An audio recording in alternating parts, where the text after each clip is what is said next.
부어있는 상태가 오래 지속되면 얇아지고 그러면서 이제 실명 쪽으로 가게 되는 거거든요.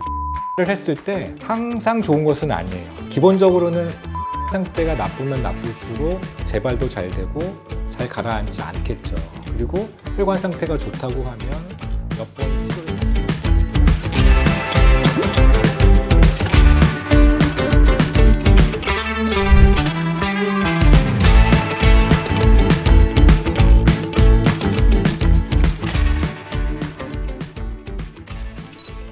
안과 의사가 치료해야 될 당뇨망막병증 분야는 크게 이제 두 가지 종류가 있는데요. 한 가지 큰 카테고리가 황반부종이라는 거예요.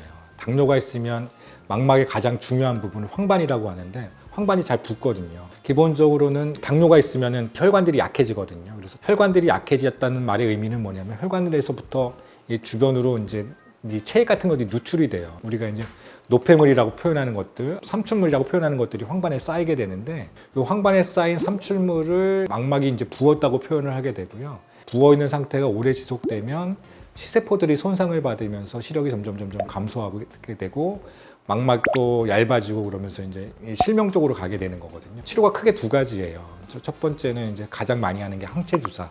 주사 치료를 가장 많이 하고 두 번째는 이제 레이저 치료를 하게 됩니다. 항체 주사를 했을 때 항상 좋은 것은 아니에요. 예를 들면 한 번 맞고 가라앉았다가도 다시 재발되기도 하고 맞았는데도 잘 안 가라앉는 경우도 있고 그래서 이제 환자분들이 그렇거든요. 이제 이 주사는 맞아도 효과가 없어 내지는 맞았는데 왜 자꾸 재발되는 거야 라고 말씀하시는 분들이 많이 있는데 기본적으로는 혈관 상태가 나쁘면 나쁠수록 재발도 잘 되고 잘 가라앉지 않겠죠. 그리고 혈관 상태가 좋다고 하면 몇 번 치료를 받지 않더라도 효과가 좋아져서 이제 황반부종이 다 발생되지 않거든요. 혈관 상태조차도 당뇨망막병증이 진단되고 진행되고 어느 시기에 치료했냐에 따라서 다르거든요. 가장 중요한 건 혈관 상태다.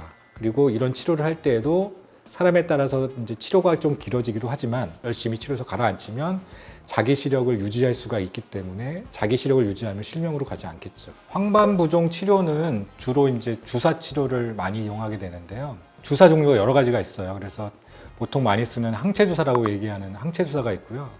스테로이드 주사가 있습니다. 근데 항체 주사 같은 경우에는 작용 기간이 한 달에서 한 달 반 정도밖에 기간이 안 되거든요. 근데 항체 주사가 아주 효과가 좋지만 항체 주사에도 불구하고 반응이 잘 안 하는 경우들이 발생될 수 있습니다. 그런 경우에는 스테로이드 주사를 사용하게 되는데 스테로이드 주사는 작용 기간이 굉장히 길어요. 한 번 주사를 맞게 되면 4개월 정도까지 효과를 볼 수가 있습니다. 근데 처음부터 스테로이드 주사를 사용하지 않는 이유는 단점이라고 할 수 있는 것들이 있는데요. 첫 번째는 백내장이 조금 잘 발생될 수 있다는 점이 있고요. 또 한 가지는 사람에 따라서는 안압이 올라가는 경우가 있어요. 일반적으로는 항체 주사를 시용해서 어떻게든 가라앉혀보고 항체 주사에 효과가 없으면 스테로이드 주사를 맞기도 하고 여러 번 반복해서 맞기도 하고 약제를 바꿔서 맞아보기도 하고 이런 방법을 사용하고 있습니다. 이런 방법을 통해서도 안 가라앉는 경우에는 수술을 하기도 하는데 대부분은 이런 정도를 치료를 하다 보면은 다 가라앉힐 수 있다 이렇게 이제 믿고 치료하는 것이 좋겠습니다.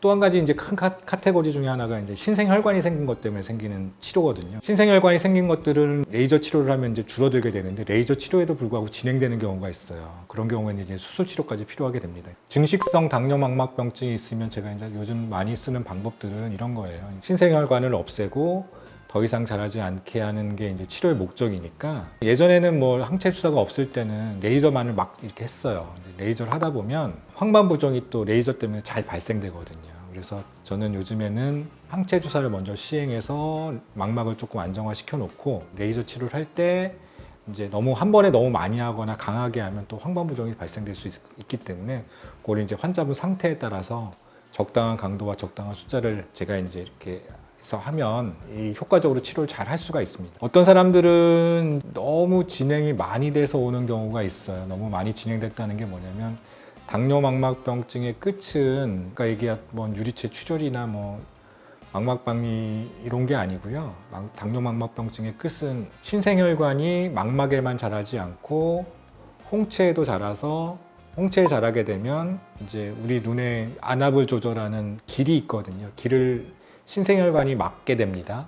이렇게 막게 되면 이제 눈에서 만들어진 물이 바깥으로 못 빠져나가니까 안압이 올라가요. 신생혈관 녹내장이 발생되는 것이 당뇨합병증의 끝이에요. 그러니까 신생혈관 녹내장이 발생되게 되면 시신경이 손상받은 것 때문에 나머지가 잘 치료가 되더라도 시력을 잃게 됩니다. 신생혈관 녹내장이 생기지 않게 하는 게 가장 중요하고요. 만약에 신생혈관 녹내장이 생겼다고 하면 신생혈관 녹내장 치료를 잘 해야 되는데, 신생혈관 녹내장 치료는 레이저 항체 주사로 끝나지 않고 녹내장 수술을 받게 되는 경우가 흔히 발생됩니다. 그래서 조기에 검진해서 조기에 치료하는 것, 이게 당뇨합병증 치료, 당뇨망막병증 치료의 핵심이라고 생각하면 되겠습니다.